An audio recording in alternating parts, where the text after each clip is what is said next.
Jinnah of Pakistan by Stanley Wolpert. Chapter 22 Karachi, Pakistan, Zindabad, 1947.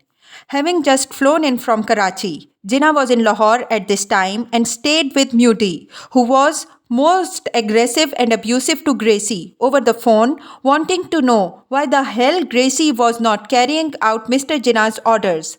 What had it got to do with the Supreme Commander? What did it matter if the British officers were withdrawn? Could he not send the troops on without British officers? Mr. Jinnah insisted on the orders being issued at once. Gracie informed Auchinleck the next day that he thought Mudie had been drinking, and Mountbatten added in his report of this unpleasant incident to the king that Sir Francis had apparently lived up to his reputation. General Gracie informed Field Marshal Auchinleck from Rawalpindi by phone at 1 a.m. on October 28th that he had received orders from Jinnah, which, if he obeyed, would entail issue stand-down order. Auchinleck wired his chiefs of staff in London on October 28th. A stand-down order meant the automatic withdrawal of all British officers from a Dominion army. The Auchinleck flew into Lahore from Delhi that fateful morning of October 28th and was met at the airport by Gracie, who stated that the orders Gracie had not obeyed were nonetheless issued to Pakistani troops to seize Baramulla and Srinagar, also Banihal Pass, and to send troops to Mirpur district of Jammu. The Supreme Commander and General Gracie went to confront Jinnah immediately to explain the situation vis-a-vis British officers very clearly.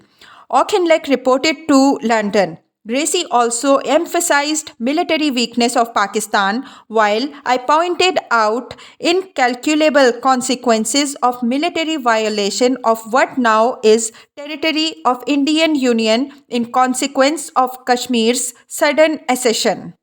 His approach to Jinnah, Mountbatten reported of Auchinleck's crucial confrontation in Lahore was based on the fact that India's acceptance of the accession of Kashmir was just as legally proper and correct as Pakistan's acceptance of Junagadh accession. That India had a perfect right to send troops to the state in response to the Maharaja's request, and on the extreme weakness of the Pakistan army and its virtual uselessness without British officers. Jinnah withdrew orders. Auchinleck was able to report at the end of his longest day in India's service. Mountbatten and Ismay flew to Lahore without Nehru on November 1st, 1947 and met with Liaquat, who was quite sick with an ulcer that morning in his bedroom. He was sitting up with a rug round his knees, looking very ill. I began by giving Liaquat a copy of a statement which had been signed by the 3 Indian commanders-in-chief, intended to dispel the impression in the minds of Pakistan government that India had planned the sending of military assistance to Kashmir before the tribal invasion began. I then went on to explain the whole position of Junagadh and of Kashmir as I saw it. I used the same arguments as I later expanded to Jinnah, whom I saw in the afternoon. The burden of Liaquat's reply was that the Maharaja had brought about a serious situation by allowing his Hindus and in particular his state forces to massacre Muslims, particularly in and across the border of Jammu. Liaquat appeared to be very depressed and almost disinclined to make any further effort to avoid war. Ismay and I did our best to cheer him up. Mountbatten and Ismay went off directly to lunch with Jinnah, and after finishing their food, accompanied the Qaid-e-Azam to his room and had 3.5 hours of the most arduous and concentrated conversation, of which Kashmir formed the main theme. I handed to Jinnah a further copy of the Chiefs of Staff statements of events. He expressed surprise at the remarkable speed at which we had been able to organize sending troops into the Srinagar plain. Jinnah's principal complaint was that the government of India had failed to give timely information to the government of Pakistan about the action they proposed to take in Kashmir. I pointed out in reply that Nehru had telegraphed to Liaquat Ali Khan on the 26th. Immediately, the decision to send in troops had been taken. Ismay agreed that the government of Pakistan should have had the earliest possible notification. To the best of his recollection, Nehru had told him on the 28th and that he had kept Liaquat Ali Khan in touch with what was happening. If this had not been done, the oversight must have been due to the pressure of events and not because the government of India had anything to hide. Jinnah looked up his files and said that the telegram had arrived after the troops had landed and that it did not contain any form of an appeal for cooperation between the two dominions in this matter. It merely informed him of the accession and the landing of the troops. Continuing, he said that the accession was not a bona fide one since it rested on fraud and violence and would never be accepted by Pakistan. I asked him to explain why he used the term fraud since the Maharaja was fully entitled in accordance with the Pakistan's own official statements about Junagadh to make such accession. It was therefore perfectly legal and valid. Jinnah said that this accession was the end of a long intrigue and that it had been brought about by violence. I countered this by saying that I entirely agree that the accession had been brought about by violence. I knew the Maharaja was most anxious to remain independent, and nothing but the terror of violence could have made him accede to either dominion. The violence had come from tribes for whom Pakistan was responsible.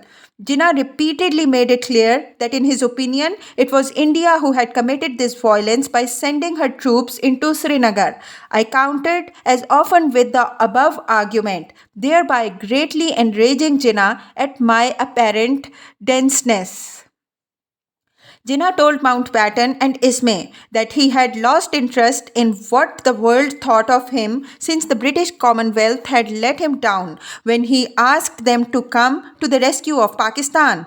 At the end, Jinnah became extremely pessimistic and said it was quite clear that the Dominion of India was out to throttle and choke the Dominion of Pakistan at birth, and that if they continued with their oppression, there would be nothing for it but to face the consequences. He was not afraid, for the situation was already so bad that there was little that could have happened to make it worse.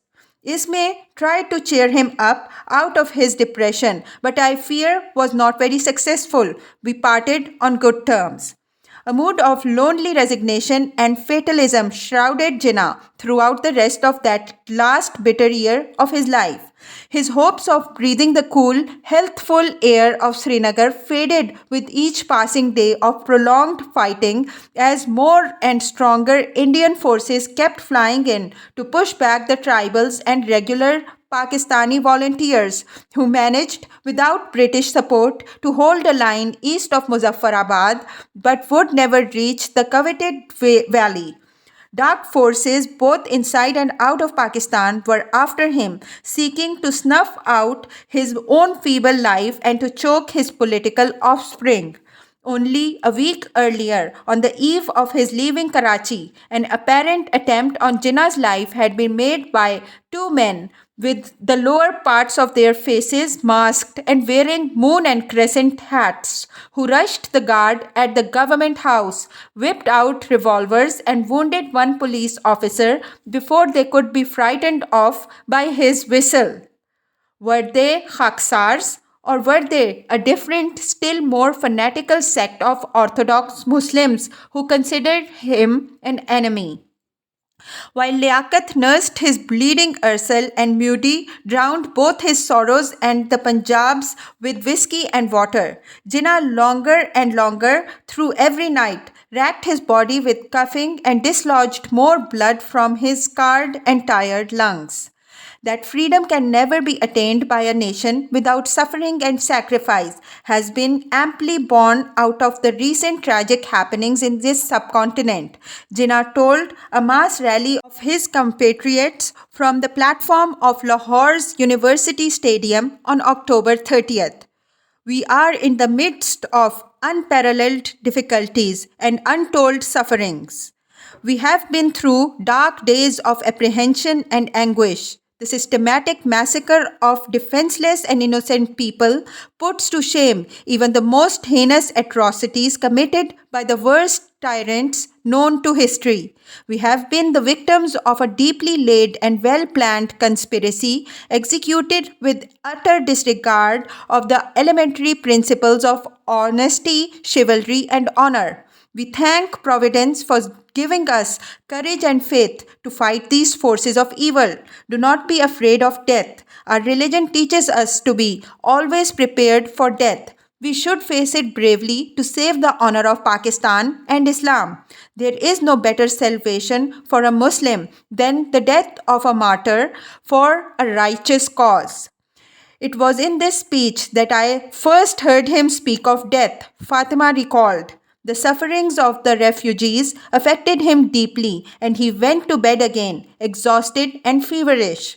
But files kept pouring in, ministers and secretaries came to seek his instructions, so peace and rest were impossible.